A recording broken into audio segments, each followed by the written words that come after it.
But 3 தடவை வந்தாலுமே ஒரு தடவையும் ஒரு டிப்பிக்கலாக ஒரு இந்தியன் டூரிஸ்ட் என்னென்ன பண்ணுவானோ அதே தான் நானும் பண்ணேன். இந்த தடவை வந்து மெல்பர்ன் கிரிக்கெட் கிரவுண்டில் போயிட்டு ஆஸ்திரேலியா டீம் வந்து கேவலமாக ஆடணும் செய்தி வச்சு கேங்காருக்கு சாப்பாடு கொட்டினேன். கேங்காருவை சாப்பாடாக சாப்பிட்டேன். கோலா பேரை பார்த்தேன், கோலா உருண்டை சாப்பிட்டேன். பட் இவ்வளோ தடவை வந்தாலுமே 3 விஷயம் பயங்கர பிரமிப்பாக இருக்குங்க. ரொம்ப பிரமிப்பாக இருக்கு. First and foremost toilet paper. எப்படிங்க டெய்லி யூஸ் பண்றீங்க? ஃபர்ஸ்ட் டைம் நான் ஆஸ்திரேலியா வந்து ஹோட்டல் ரூம்ல பார்த்த குட்டி டாய்லெட் ரோல் இருந்துச்சு. எந்த அளவுக்கு குட்டினா கூலி படத்துல ஆமீர் கான் ரோலோட குட்டி.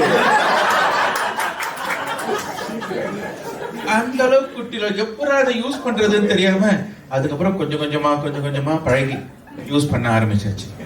அதுக்கப்புறம் இப்போ எவ்வளவு தடவை இங்க வந்தாலுமே திருப்பியும் ஊருக்கு போயிட்டு அந்த பம்ஷவர் கிட்ட உன்னை விட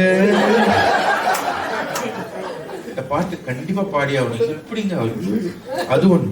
2வது பிரமிப்பான விஷயம் வந்து பாத்தீங்கன்னா, அதாவது நீங்க அப்பா அம்மாவை மதிக்கிறீங்களோ இல்லையோ, தாத்தா பாட்டியை மதிக்கிறீங்களோ இல்லையோ, பெடஸ்ட்ரியன்ஸை மதிக்கணும். அதாவது எங்கேயோ ஒருத்தன் போயிட்டு இங்கேயே பிரேக் போட்டுருவோம். இப்போ வந்துடும் போது ப்ரொடியூசர் டக்குன்னு சடன் பிரேக் போட்டு ஏன்னா பக்கத்துல ஒருத்தன் கிராஸ் பண்றாங்க.